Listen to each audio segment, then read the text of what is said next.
Hello everyone and welcome to a Q&A. I'm doing Q&A number 2. This is the second Q&A video I'm doing. Question number 1 is from Octavian Entertainment and they ask, if you could choose any game to get a faithful remaster, sequel, or prequel, what would it be and why? Life is Strange. It would have to be Life is Strange. Life is Strange, if you didn't know, was the first ever story game that I've ever played, and I played it, I think 3 or 4 years ago now. I played Life is Strange remastered on my Switch 3 years ago.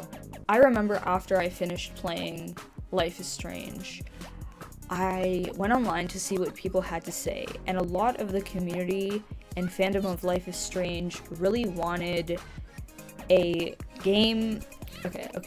Okay, and a lot of the community and fan base of Life is Strange really wanted a sequel to Life is Strange. You've been warned, click off this video if you haven't played Life is Strange, or if you're gonna go and play it, then come back to this video. Okay, so based off of what option you choose, whether you choose to save Chloe and sacrifice Arcadia Bay, or you choose to sacrifice Chloe and save Arcadia Bay, depends. The game would take the direction that you chose based off of the ending of the first game, or I guess they would ask you at the start in this game that they would make in the sequel to Life is Strange. Everyone had the idea for the game to be called Life is Strange After the Storm, obviously, because this is after the whole storm that is supposed to wipe out Arcadia Bay, if you make that choice.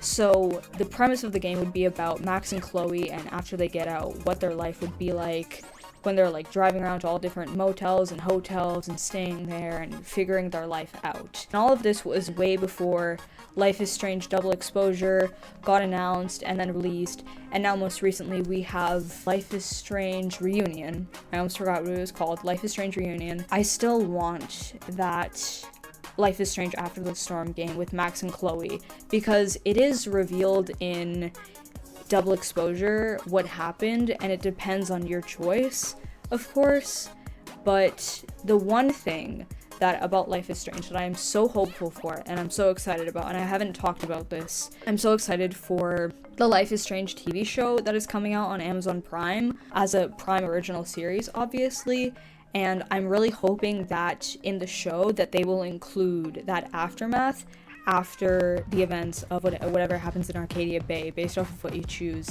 But I don't know which ending they're going to go with, whether that's save Arcadia Bay and sacrifice Chloe, or save Chloe and sacrifice Arcadia Bay. I think they're gonna do that one just because it makes more sense, and if they killed off Chloe, then they probably couldn't do a season 2. Maybe season 1 is gonna be Life is Strange, like the entire first Life is Strange game, and then season 2 will be the aftermath, and then season 3, if they do a season 3, will be Life is Strange 2, and then they'll do Captain Spirit, I know, and then there's True Colors as well. And I don't think they're gonna be doing, I think they'll do 2 seasons at tops. I don't think they're gonna go on for more than 2 seasons, maybe 3, but that's kind of pushing it, I feel. I think 2 seasons would make the most sense, in my opinion. To answer your question, I would want Life is Strange, the original Life is Strange from 2015, to get a sequel following the aftermath of Arcadia Bay. Next question is from Umbrella, and he asks, did starting gaming with Life is Strange shape the kind of games you like now? Definitely. I do play some live service games such as Overwatch and The Finals, but I started with Life is Strange, and then I went into Resident Evil, and then I went into The Last of Us, and then I think I continued with Resident Evil, or did I play something? I can't remember, but anyways, story games, there's just something about them. Live service, I think the thing is that live service is constantly changing. Story games are always the same thing.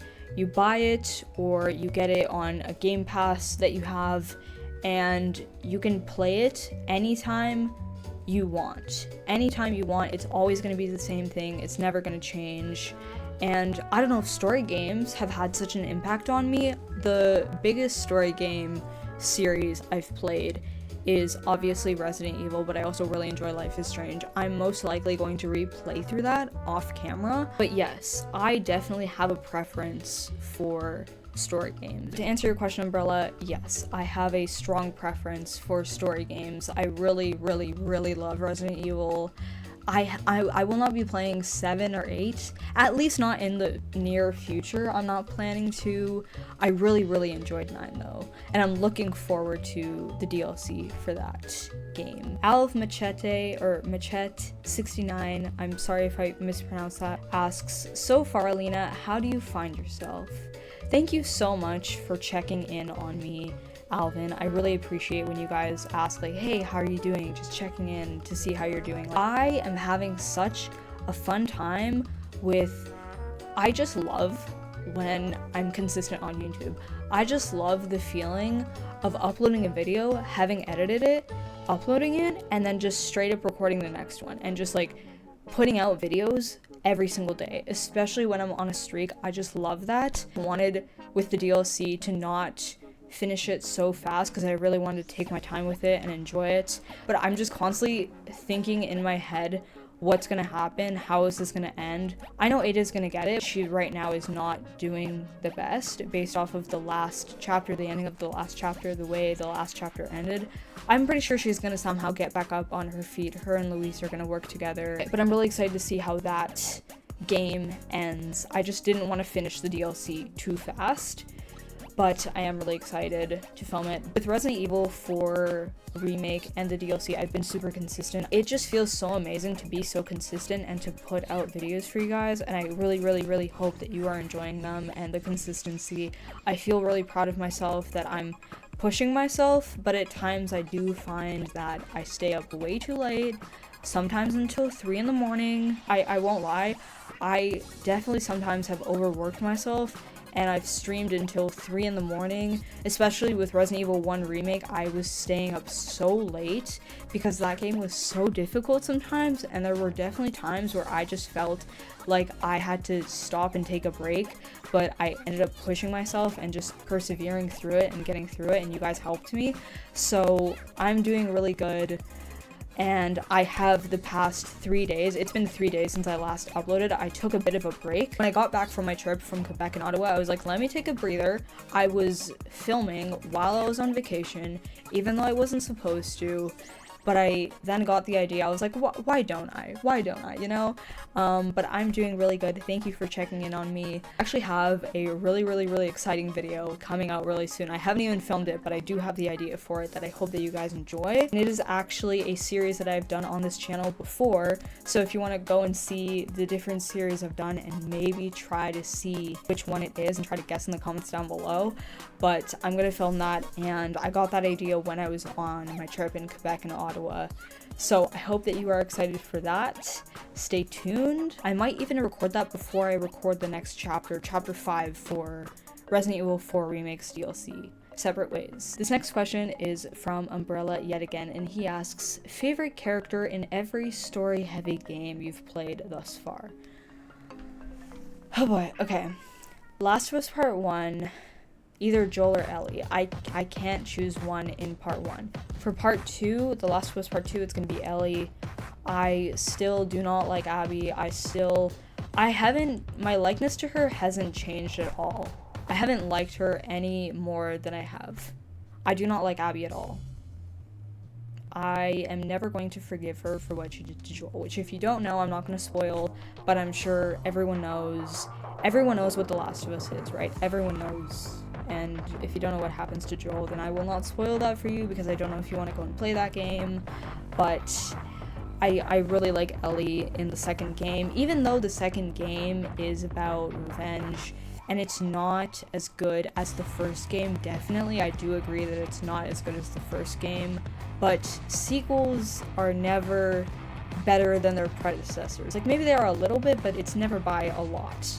For Resident Evil 1, Jill Valentine, obviously. Resident Evil 2, Claire. I haven't played through Leon's campaign yet. I've got to play through that probably after I finish Separate Ways. I should probably go back to playing Resident Evil 2 Remake and play through his side of the story, because I'm really excited to see what his side of the story includes and what it has in it. Then Resident Evil 3, Jill Valentine, yet again, obviously. Resident Evil 4 Remake. I'm including the DLC in this because the DLC and the base game take place at the same time. Ada Wong, I love her so much. I'm literally obsessed with her. I want to know as much as there is to know about her, even though she's pretty mysterious, which I kind of like. I kind of like that there's not too much info about her and you don't know which side she's on. Is she on Wesker's side? Is she on Umbrella's side? Because I genuinely do not know whose side she's on. Is she on Umbrella? I mean, it kind of seems like it, but what is that amber for? But the amber's for Wesker, so obviously it's for world domination, which I know he wants. Even though I haven't played Resident Evil 5, I know he wants to take over the world or have some kind of power over the world, right? Resident Evil 5 I haven't played through. Resident Evil 6, I have it on my Switch, and I played through a little bit of it through the campaigns. I kind of just went through the campaigns one by one until I got bored, switched to another campaign, got bored of that, switched to another one. I did play as Ada for a little bit. I honestly don't have a favorite character in that game because I played that game so long ago, and if I'm being honest, I did not like Resident Evil 6 at all. Resident Evil 5 and 6 came out at the time that Resident Evil was kind of going on a downhill, losing its popularity. Resident Evil 7 I also haven't played. Resident Evil 8 I haven't played. I won't be playing that. 7 I may play, but 8 I definitely am not planning on playing. I have seen Corey Kenshin play through it, so I am familiar with what happens in that game and the gameplay, and it didn't really speak to me. And then we have Resident Evil 9, and for Resident Evil 9, Grace Ashcroft, she is the most realistic character in Resident Evil so far. Some people say Grace is unrealistic, which I don't see at all. Now this next question is from Umbrella once again, and he asks, I thought of a new Q&A question. What were some of your favorite cartoons you watched as a kid growing up? Now, I didn't watch many cartoons. I mainly grew up watching Disney princess movies such as The Little Mermaid, Tangled, The Princess and the Frog. Princess and the Frog is my favorite Disney movie. I have loved it as a kid, and I still love it now. It's my favorite Disney movie. Sometime way back, I went to Florida with my parents, and we have a close family friend who allowed us to stay at her cottage in Florida. And they had DuckTales, but I remember we watched DuckTales, and I really liked that cartoon series. That was really good. I think we only watched the first few seasons. It didn't have all the seasons, but we watched the first few seasons.